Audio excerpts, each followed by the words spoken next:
Bonsoir, bienvenue à cette chaîne, c'est encore Evelyne. Que le Seigneur Jésus-Christ vous comble de toutes ses grâces et vous accorde vraiment la force, le courage, l'endurance nécessaire pour demeurer en lui, enraciné, fondé, inébranlable jusqu'à son retour.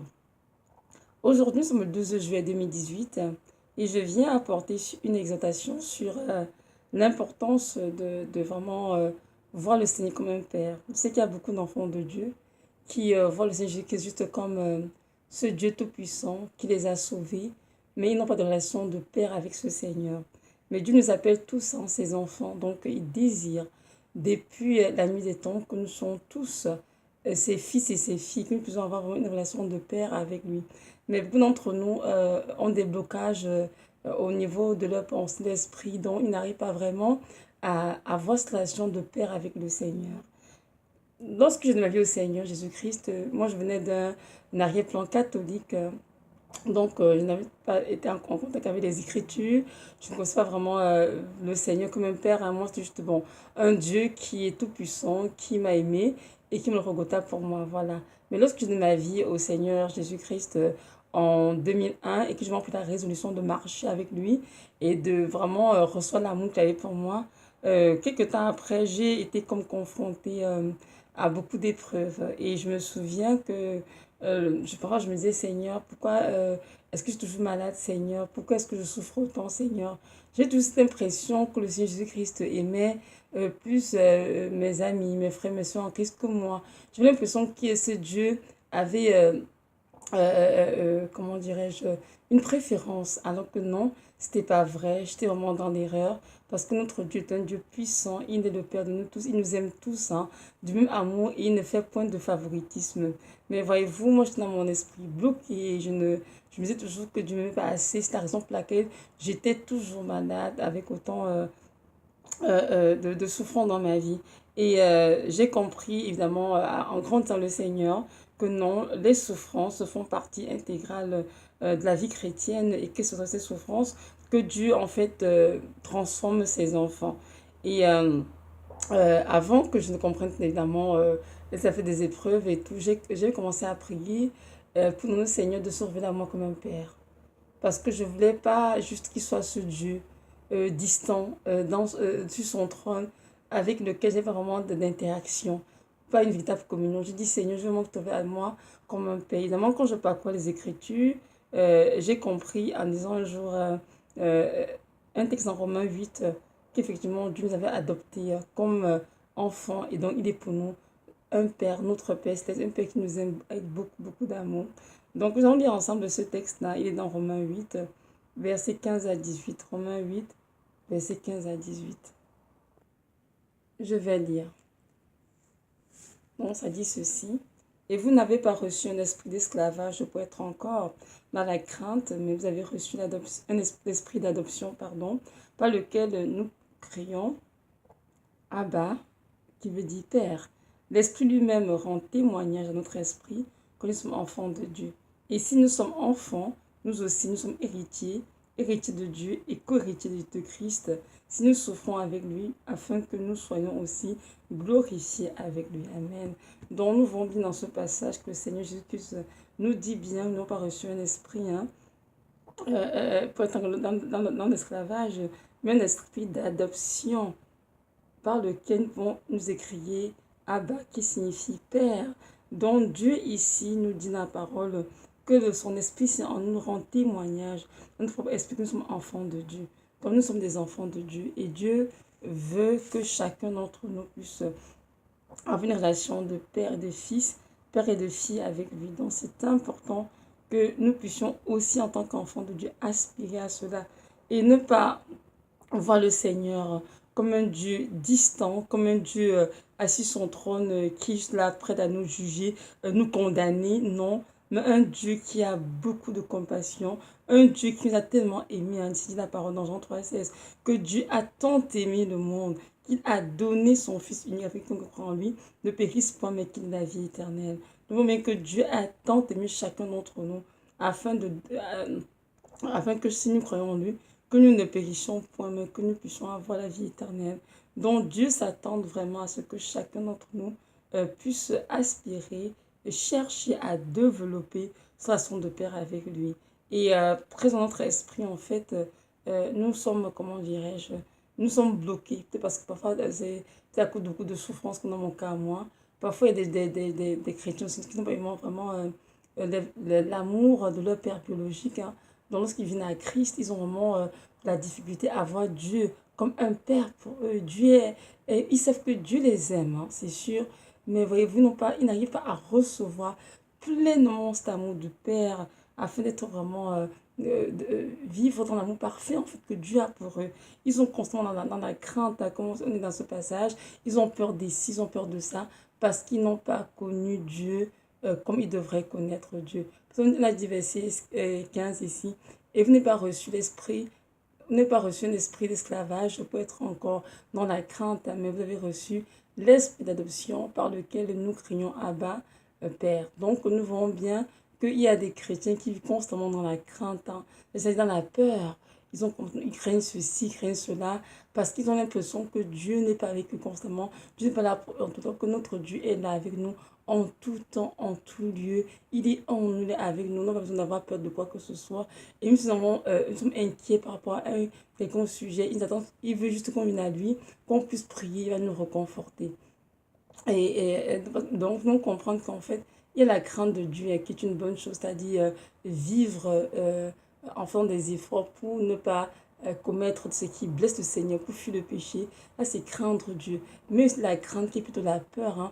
On a peur du Seigneur, on a peur de on a peur qu'il nous flagelle, on a peur qu'il nous reprenne, on a peur même qu'il nous parle. Et là, c'est vraiment plutôt la peur que Dieu, justement, il reprouve cela parce qu'il voudrait que ses enfants n'aient pas peur de lui, mais que ses enfants vraiment viennent vers lui avec des cœurs ouverts, très très confiants en lui. Donc Dieu nous a adoptés, il nous a créés d'abord, et lorsqu'il nous a sauvés, hein, il nous a sorti cet esprit, il nous a adoptés par lui, il nous appelle donc fils et filles en lui maintenant. Donc Jésus-Christ, notre Père céleste, qui nous a adoptés, et en nous réside son Saint-Esprit, par lequel nous a adoptés. Et ce Saint-Esprit en nous rend témoignage à notre esprit que nous sommes enfants de Dieu et que nous sommes héritiers de Dieu aussi. Amen. Comme je dis dans le verset 18, et nous sommes co-héritiers de Christ. Et si nous souffrons avec lui, évidemment, nous serons aussi glorifiés avec lui. Donc le fait d'avoir Dieu comme Père, le fait d'avoir une relation d'intimité avec le Seigneur ne veut pas dire qu'on ne peut pas souffrir. On peut souffrir et on va souffrir. Pourquoi? Parce que la souffrance fait partie intégrante de la vie chrétienne, car c'est au moins des souffrances que Dieu nous taille, qui nous forme, qui nous sanctifie, qui nous purifie et nous aide vraiment à nous dépouiller des armes des yeux des ténèbres et de revêtir les armes de lumière. Donc voilà, revenons à ce passage qui est dans 1 Jean, 1 Jean chapitre 4. Voilà. 1 Jean 4, verset 18 à 19. Hein, donc je vais lire. Voilà, je vais lire. Dans 1 Jean 4, non, du verset 13, pardon, dit ceci. À ceci, nous savons que nous demeurons en lui et lui en nous, parce qu'il nous a donné son esprit. Et nous avons vu et nous témoignons que le Père a envoyé le Fils, le Sauveur du monde. Quiconque confessera que Jésus est le Fils de Dieu, Dieu demeure en lui et lui en Dieu. Et nous avons connu et cru en la charité que Dieu a pour nous.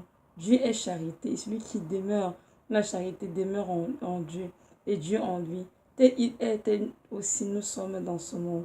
C'est dans cela que la charité est parfaite en nous afin que nous ayons l'assurance au jour du jugement. Il n'y a pas de peur dans la charité, mais la parfaite charité bannit la peur, car la peur suppose un châtiment. Or, celui qui a peur n'est pas parfait dans la charité. Nous l'aimons parce qu'il nous a aimé le premier.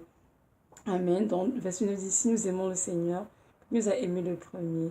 Et on dit la parole ici dans le verset 18, hein, que la charité parfaite bannit la peur, car la peur suppose un châtiment. Un chrétien qui a vraiment eu cette relation d'intimité pour le Seigneur, cette relation de père et de fils, cette communion profonde ne peut avoir peur de Dieu. Il n'a peur de rien d'ailleurs.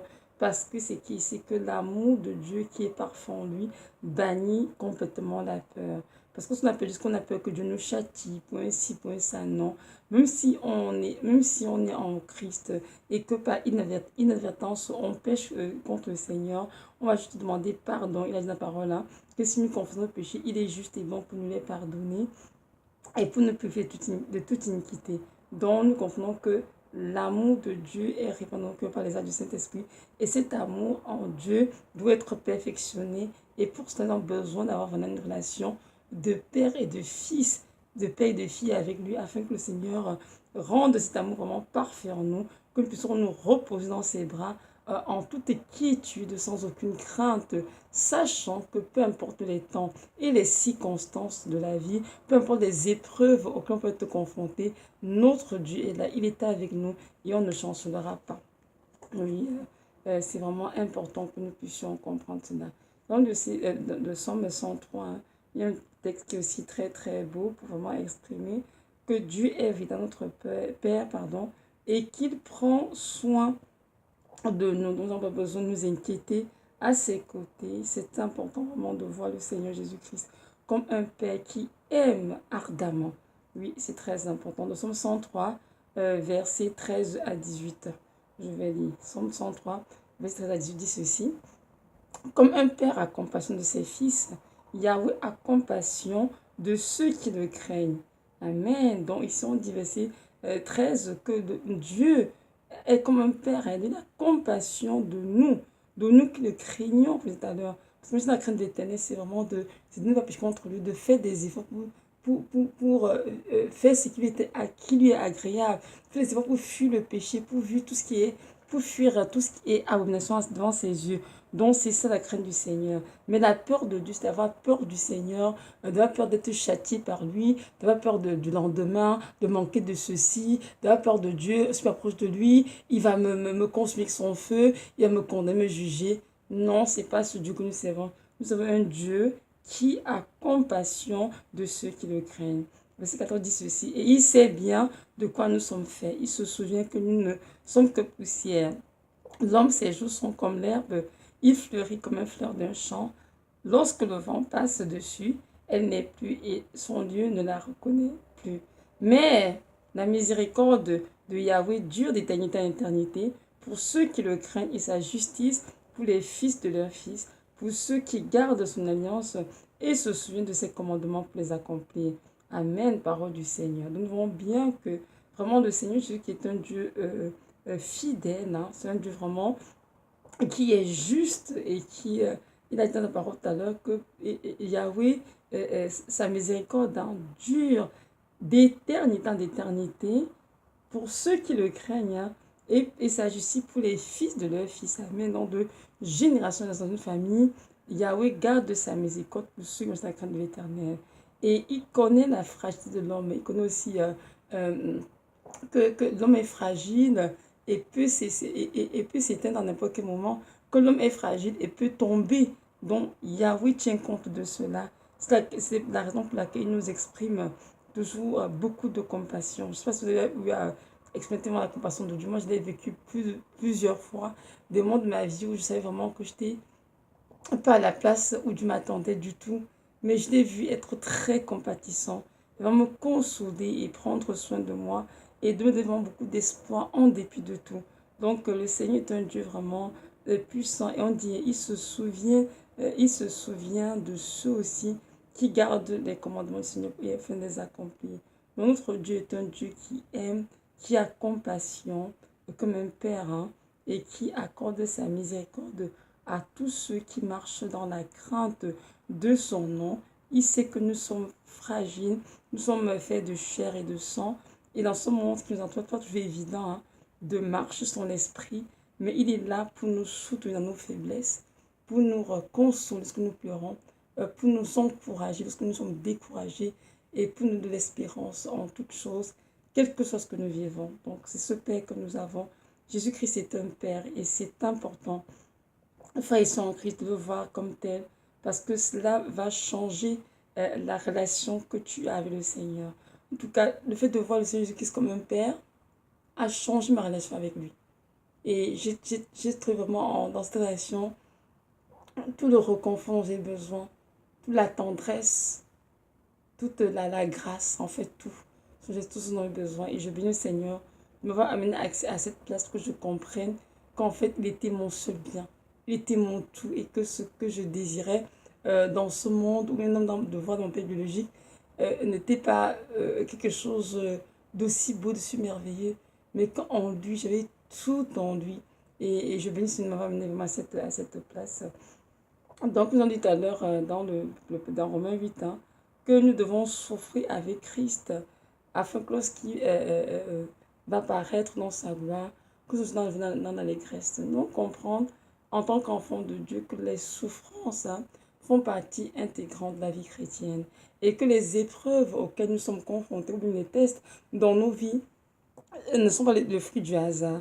Ce sont des choses sagement planifiées et par le Seigneur dans le but de nous de purifier, de nous sanctifier et de nous aider vraiment à être à son image et à marcher vraiment son esprit dans son chair. Donc il n'y a aucune souffrance qui soit venant de notre vie. Il n'y a aucune souffrance qui soit, comment dirais-je, gratuite en fait. Elle n'est pas là juste pour déconner notre vie, mais à chaque souffrance, chaque épreuve, Dieu est en train de faire un profond travail spirituel en nous et même parfois aux gens, dans les gens qui nous entourent, mais on ne le voit tout simplement pas. Parfois, on est trop rivé sur la douleur. Seigneur, j'ai mal. Oh Seigneur, comment je vais m'en sortir, Seigneur? Je n'arrive pas, Seigneur, à voir le bout du tunnel. Mais le Seigneur est là. Et quand lorsque nous avons la parole, on voit dans la Bible, hein, beaucoup d'hommes, beaucoup de femmes de Dieu ont été éprouvés durement. Mais à la fin, ils ont bien compris que c'était la volonté du Seigneur pour leur vie. Et ils ont été richement bénis. Donc voilà, donc le Seigneur châtie ceux qu'il aime et qu'il les appelle pour enfants. Parce qu'un enfant ne peut pas être constamment, comment dirais-je, euh, dans la cour royale avec tous des cadeaux, des présents. Il y a des fois où le Seigneur, en tant que Père, va permettre des châtiments dans le but de briser l'enfant et dans le but du monde de le transformer pour sa gloire. Nous allons lire ensemble un texte dans Hébreu et qui montre bien que le Seigneur Jésus a le droit de châtier ses enfants et ceci va nous aider à ne pas sombrer dans le doute, quand nous souffrons, hein, parfois quand on souffre du Seigneur, est-ce que tu es vraiment là, Seigneur? Si tu étais là, Seigneur, je ne serais pas rendu là, Seigneur, je suis pas autant, Seigneur. Parfois, quand ils souffrent, que Dieu les a abandonnés, que Dieu ne fait pas cas de leur souffrance du tout, que Dieu même s'en fout, ils sont trône, il rigole de... Non, non, ce n'est pas du tout vrai. Lorsque nous souffrons, Dieu souffre avec nous, mais les souffrances sont nécessaires au but de nous former. Donc, Hébreu chapitre 12, verset 5 à 14 dit ceci, je vais lire. Et cependant, vous avez oublié l'exhortation qui vous est adressée comme à ses fils en disant, mon fils, ne méprise pas le châtiment du Seigneur et ne perds pas courage lorsqu'il te reprend. Amen. Car le Seigneur châtie celui qu'il aime et il frappe de la verge tous ceux qu'il reconnaît pour ses fils. Et si vous endurez le châtiment, Dieu se comporte envers vous comme envers ses fils. Car quel est le fils dont le Père ne châtie pas? Mais si vous êtes sans châtiment, auquel participent tous les enfants de Dieu, vous êtes donc des enfants illégitimes et non pas des fils. Et puisque nos pères, selon la chair, nous ont châtiés et que malgré cela, nous les avons respectés, ne serons-nous pas beaucoup plus soumis au Père des esprits pour avoir la vie? Quant à nos pères, ils nous châtiaient pour peu de temps, comme ils le trouvaient bon, mais Dieu nous châtie pour notre profit, afin que nous soyons participants de sa sainteté. Amen. Or, tout châtiment ne semble pas sur l'heure être un sujet de joie, mais de tristesse. Mais ensuite, il produit un fruit paisible de justice à ceux qui sont exercés par ce moyen. Fortifiez-vous donc, mains languissantes et vos genoux affaiblis, et suivez avec vos pieds des chemins droits, afin que ce qui est boiteux ne dévie pas. mais plutôt se consolide. Recherchez la paix avec tous et la sanctification, sans laquelle personne ne verra le Seigneur. La parole du Seigneur. Nous voyons bien dans ce texte-là que Dieu a bien, très bien décrit que ce sont des fils et des filles. Nous devons tous prendre part au châtiment de Dieu. Et pour qu'il fait cela, que nous puissions participer à sa sainteté. Il a dit, verset 10, tout simplement. Si nos pères dans la chair, nos pères biologiques, nous châtiaient pour peu de temps, oui, pour des choses futiles, bien banales, à combien de forte raison notre Père céleste qui nous châtie pour notre profit, afin que nous soyons participants de sa sainteté. Dans le but de nous châtier pour le Seigneur, c'est pas juste pour nous détruire, nous perdre, mais c'est pour nous sanctifier.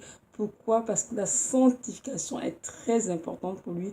Et puis il dit alors, sur Hébreux de 12-14, recherche la paix avec tous et la sanctification sans laquelle personne ne verra le Seigneur.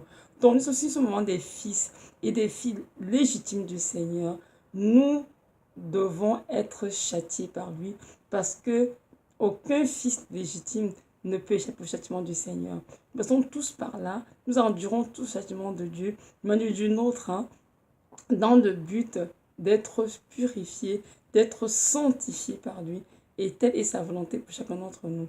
Donc nous ne devons pas mépriser ce moment de Dieu, mais au contraire, l'accueillir avec courage et joie, quel du facile, je sais, mais de comprendre que même si nous sommes tous souffrants en ce moment précis, Dieu est en train de faire une œuvre profonde dans nos vies, dans le but de nous amener vraiment à son image, c'est-à-dire des enfants sanctifiés, purifiés, pardon, qui marchent selon l'esprit et non selon la chair. Et nous avons vu dans la parole, on voit que les enfants de Dieu, de manière générale, beaucoup ont été châtiés et même les apôtres en ont parlé, Jacques en a parlé, Pierre en a parlé, Paul en a beaucoup parlé aussi. Donc comprendre que aucun enfant légitime du Seigneur n'échappe au châtiment, c'est-à-dire au brisement tout simplement. Le Seigneur brise tout ce qui est à lui parce qu'il faudrait qu'il nous brise, que nous puissions mourir notre chair, qu'il puisse élever l'esprit qui est en nous et faire de nous des femmes et des hommes spirituels capables de marcher vraiment sans l'esprit, non sans la chair. Donc voilà, nous allons relire ensemble le verset 11 qui dit ceci. Or, tout châtiment ne semble pas sur l'heure être un sujet de joie, mais de tristesse. Mais ensuite, il produit un fruit paisible de justice à ceux qui sont exercés par ce moyen. Donc, vous voyez, très souvent, lorsque nous sommes châtiés, lorsque nous sommes éprouvés, évidemment, c'est sûr qu'à l'instant T, c'est pas la joie. Ah non, mais du tout, on est triste, on pleure. Tu dis, Seigneur, mais pourquoi moi, Seigneur, s'il te plaît, Seigneur, arrête ce que je vis, interviens, délivre-moi, Seigneur, de cette épreuve. Mais parfois, Dieu n'intervient toujours parce qu'il sait très bien que ce sont des choses qui lui a permises dans le but de nous sanctifier. Donc, nous allons faire l'épreuve durant le temps qu'il a prévu pour cela. Et à la fin de ce temps, il nous fera sortir de l'épreuve. On lit ensemble un texte dans Jacques qui, justement, nous exhorte évidemment à rester dans la joie.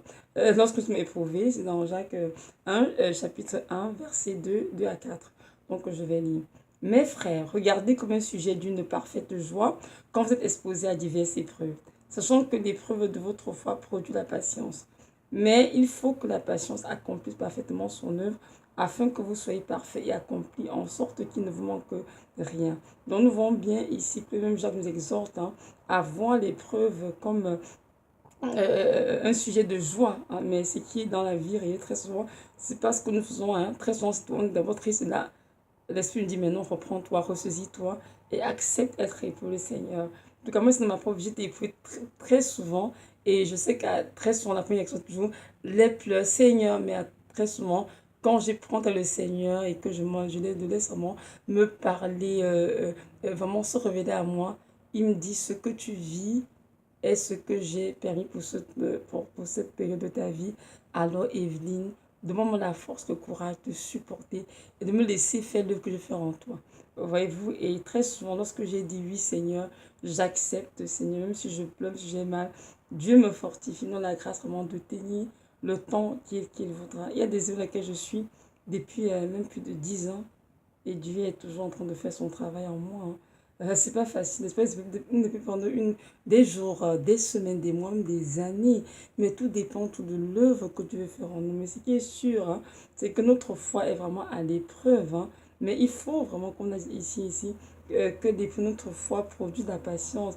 Il faut que la patience accomplisse parfaitement son œuvre en nous, afin que soit parfait et accompli en toutes choses. Dieu veut des hommes et des femmes parfaits et accomplis. Et pour cela, ils doivent être brisés dans le creux de l'épreuve afin vraiment de laisser mourir, hein, de renoncer à la chair et vraiment de revêtir Christ complètement.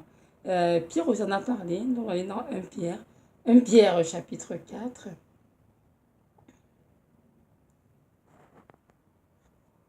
Dans 1 Pierre chapitre 4, verset 12 à 19, qui dit ceci. Donc je vais. Mais bien aimés, ne trouvez pas étrange quand vous êtes comme dans une fournaise pour votre épreuve, comme si vous arrivait quelque chose d'extraordinaire. Mais réjouissez-vous de ce que vous participez aux souffrances de Christ, afin que lors de la révélation de sa gloire, vous vous réjouissiez avec allégresse. Vous voyez, donc ici, même Paul, hein, Pierre nous exhorte à nous réjouir, hein, de ce que nous participions aux souffrances de Christ, afin que lorsqu'il va se révéler dans sa gloire, que nous soyons dans l'allégresse. Pourquoi? Parce qu'on n'aura pris part aux souffrances de Christ. Et il a dit, il ne faudrait pas qu'on se trouve étrange, hein, il faut que l'épreuve soit comme une chose étrange pour nous, parce que c'est que c'est normal. Chaque enfant de Dieu est éprouvé dans la fournaise de l'épreuve et il doit tenir. Le Seigneur fait l'œuvre que Dieu veut faire en lui. Donc, je continue verset 14 qui est ici. Si l'on vous dit des injures pour le nom du Christ, vous êtes bénis, car l'Esprit de gloire et de Dieu repose sur vous. Il est blasphémé par eux, mais il est glorifié par vous. Qu'aucun de vous ne souffre comme meurtrier, ou voleur, ou malfaiteur, ou comme se mêlant des affaires d'autrui. Mais si quelqu'un souffre comme chrétien, qu'il n'en ait pas honte, mais qu'il glorifie Dieu en cela. Amen. Car il est temps que le jugement commence maison de Dieu. Or, s'il commence premièrement par nous, quelle sera la fin de ceux qui sont rebelles à l'évangile de Dieu? Et si le juste est difficilement sauvé, que deviendront l'impie et le pécheur? Que ceux donc qui souffrent selon la volonté de Dieu, puisqu'ils font ce qui est bon, lui recommandent leurs âmes comme au fidèle Créateur. Amen, parole du Seigneur. Donc nous voyons aussi bien que Pierre nous exhorte, hein, vraiment, non, je regarde la joie dans l'épreuve aussi, à ne pas souffrir en quelque chose de mauvais, en péchant contre le Seigneur, mais de souffrir comme chrétien en faisant l'œuvre du Seigneur. Ainsi, Dieu sera glorifié parce qu'il sait que les œuvres qui payent notre vie, c'est parce qu'il veut juste travailler en nous. C'est parce qu'on a péché contre lui, non, aucunement. Nous avons le cas de Job dans la parole, qui est un homme intègre et juste, hein, mais Dieu a permis que Satan le touche. Il a été dépouillé de tout ce qu'il avait, il a été complètement anéanti par beaucoup d'épreuves. Mais à la fin, Job lui m'a dit au Seigneur, j'avais entendu parler de toi, mais maintenant mes yeux t'ont vu. Et on disait qu'après, Job a été béni du doux qu'il avait par le Seigneur Jésus-Christ. Donc nous voyons bien que le Seigneur sait que nous en passons tous par là, pas des souffrances, hein, à chacun son degré, pas de différentes épreuves, hein, des œuvres différentes, dépendant des chrétiens, des œuvres différentes, mais le but final est toujours de former Christ en nous et que nous soyons des enfants véritablement à son image et que nous puissions marcher son esprit et non sans la chair.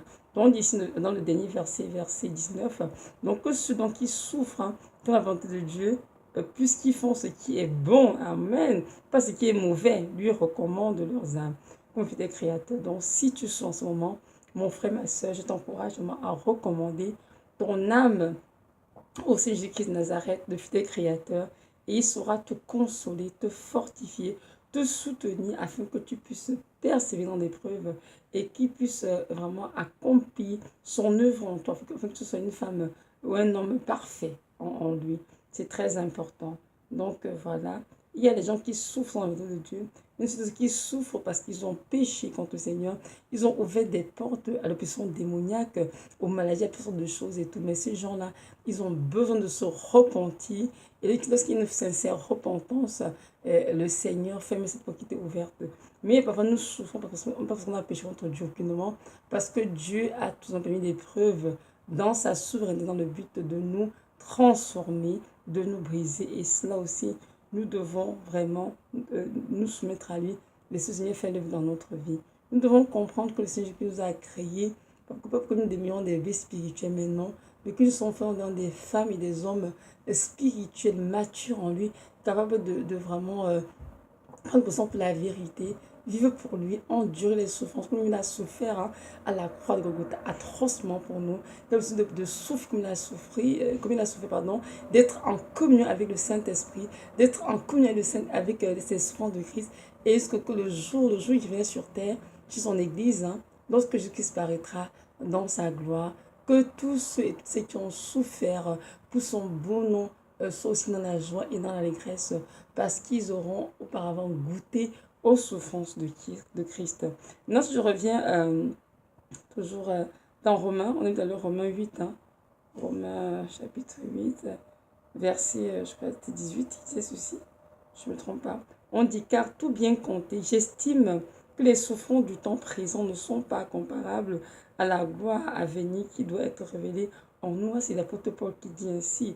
Donc nous voyons bien que nous souffrons maintenant, tous ont souffert et tous nous souffrons justement, mais ces souffrances ne sont pas comparées au pas de gloire qui sera revêtu dans l'éternité. Donc c'est important de comprendre le Seigneur que lorsque nous souffrons, très souvent, et lorsque nous marchons dans la vérité, dans la sanctification, les souffrances que nous traversons, c'est Dieu qui les a permises dans le but de nous façonner, de nous faire participer à ces souffrances, afin que le jour qu'il l'appellera dans sa gloire, que nous soyons entre tout dans la joie et dans l'allégresse, parce qu'on aura souffert avec lui. Moi, je sais que beaucoup de chrétiens ne voient pas Dieu comme un père parce que parfois beaucoup souffrent, parfois des souffrances très difficiles et parfois sont sur de longues années, de longs mois et ils se disent si Dieu existait véritablement, si c'était un père qui est compassion, comment pourrait souffrir de la sorte? Alors, je voudrais te dire que moi aussi, j'étais à cet endroit de ma vie où c'est parce que je souffrais, Dieu était avec moi, j'étais mon père, mais c'est absolument un mensonge, un leurre de l'ennemi, ce n'est pas vrai. Si tu souffres comme un chrétien, fais quelque chose de ce qui est bien, comme on vient de te dire tout à l'heure, dans 1 Pierre 4, remets ton âme au fidèle créateur qui est Jésus-Christ de Nazareth. Il prend soin de toi. Il va te consoler, te fortifier, te soutenir. Demande la grâce d'endurer l'épreuve jusqu'à ce que sa patience accomplisse parfaitement son œuvre en toi. Parce que notre Dieu est un Dieu saint, un Dieu puissant, un Dieu souverain, un Dieu qui est précis. Il sait exactement dans chacune de nos vies quelles sont les épreuves qui doivent permettre de nous faire grandir. Nous avons besoin de grandir. Et pour grandir, le Seigneur, très souvent, apprend que nous souffrions. Parce que l'être humain, de manière générale, est très charnel et attiré par tout ce qui touche la chair, tout ce qui palpite et tout. Mais le Seigneur a besoin de nous ôter un peu de ce confort pour pouvoir nous briser dans le but vraiment de former Christ en nous. Et c'est très important de comprendre cela. Donc, le fait de souffrir ne pas dire que Dieu n'est pas ton Père, aucunement, non. Le Seigneur t'aime, il m'aime, comme la parole là, d'un amour éternel, inconditionnel. Donc, c'est important vraiment que tu fasses aujourd'hui de vraiment demander au Seigneur, dans la prière, de se révéler à toi comme un père, pas comme ce Dieu distant qui a sauvé toute l'humanité entière, non. Comme le Dieu qui t'a sauvé, qui t'a aimé, qu'il a donné sa vie pour toi afin que tu vives. Oui, c'est important de voir le Seigneur vraiment comme ça, de que c'est pas le Dieu de mon voisin, pas le Dieu de mon frère, de ma soeur en Christ, pas le Dieu de mon pasteur, non. C'est mon Dieu, c'est mon Père qui est mort à la Golgotha pour moi, qui a donné sa vie pour moi afin que je vive, qui m'arrache de la mort, de l'enfer, afin de me donner une place dans l'éternité auprès de lui.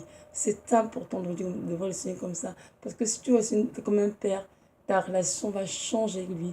Tu seras plus épanoui, plus confiant. Tu vas une vie vraiment dans la paix, dans la joie. Même si les épreuves, tu vas te réjouir des épreuves parce que tu sais, quoi qu'il en soit, ton Dieu est avec toi. Il est l'auteur de ta délivrance. Il est la solution à tout ce que tu désires. Alors, tu as besoin comment dirais-je, de douter de son amour, de sa présence, ou bien de ses bienfaits envers toi. Non. Il est le même hier, aujourd'hui, éternellement. Il n'a pas changé. Il est le Dieu qui t'a aimé, qui t'aime et qui t'aimera pour toujours. Alors vraiment, mon frère, ma soeur, reçois aujourd'hui vraiment cette relation que Dieu est un Père, Dieu est ton Père, il t'a créé. Et lorsque tu es dans ta vie, en le confessant comme ton Seigneur, ton Sauveur, il t'a adopté par le Saint-Esprit, après lequel tu n'as crié Abba, qui veut dire Père. Ton Dieu est ton Père, Dieu est mon Père. Et ce que je vous dis aujourd'hui, je l'ai expérimenté, je l'ai vécu. Avant, j'avais une relation vraiment, déjà le Seigneur, j'étais constant dans la crainte, dans la peur, dans les pleurs. Pourquoi si, pourquoi Seigneur? Mais depuis que ce Seigneur s'est révélé à moi, comme un Père, il m'a donné vraiment la quiétude, la paix, la sérénité. Et aujourd'hui, quoi qu'il advienne, quoi qu'il en soit, je sais que Jésus-Christ, il est ma portion et je lui appartiens complètement et que personne ne peut ôter ce qu'il a fait pour moi dans ma vie parce qu'il est mon Dieu, il est mon roi, il est mon Seigneur et c'est en lui que je demeure constamment, peu importe les saisons de ma vie. Donc voilà. J'aimerais juste clore cette vidéo en nous rappelant que le Seigneur revient bientôt, vraiment nous chercher, et que c'est important de se sanctifier, de se préparer, égoïsme de rigueur, sachant que notre Dieu est un Dieu qui nous aime hein, tendrement, et il désire vraiment que tous ses enfants puissent être enlevés. Mais pour cela, il faut vraiment veiller à garder sa robe bleue dans un blanc éclatant, sans tache ni ride. Il faut dire non à toute abomination. Il faut laisser le Seigneur vraiment nous dire dans nos vies tout ce qui doit être confessé, que les confessions, et que nous puissions laver nos robes vraiment dans le sang de l'agneau. Notre Dieu est fidèle pour accomplir la belle œuvre qu'il a commencée dans chacun d'entre nous.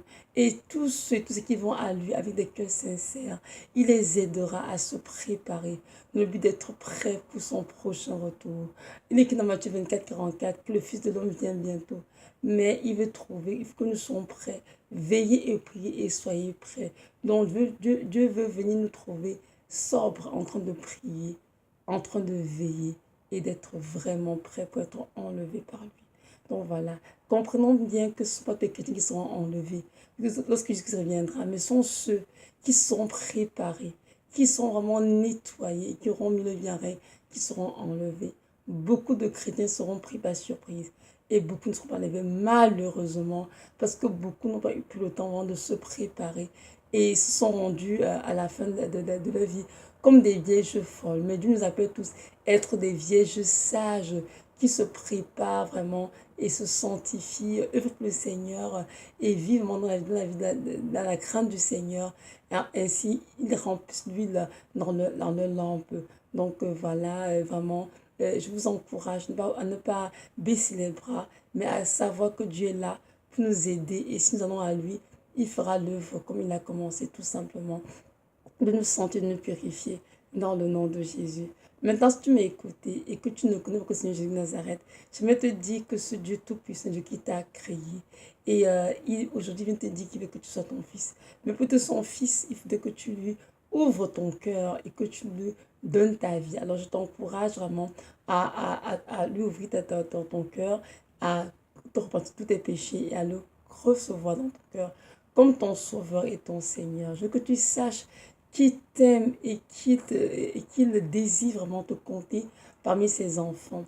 Et que la parole qu'à ceux qui l'ont reçu, il a donné le pouvoir de devenir enfant de Dieu. Donc, en ce moment, tu es une créature de Dieu. Mais si tu es un enfant de Dieu, c'est important que tu reçoives le Seigneur Jésus dans ton cœur comme ton sauveur, ton Seigneur. Je vais te dire qu'il t'aime d'un amour éternel et inconditionnel. Alors ne tarde pas. Donne-lui ta vie. Donc voilà, c'est la fin de cette vidéo. Soyez richement bénis et que le Dieu de gloire vous comble de toutes ses grâces.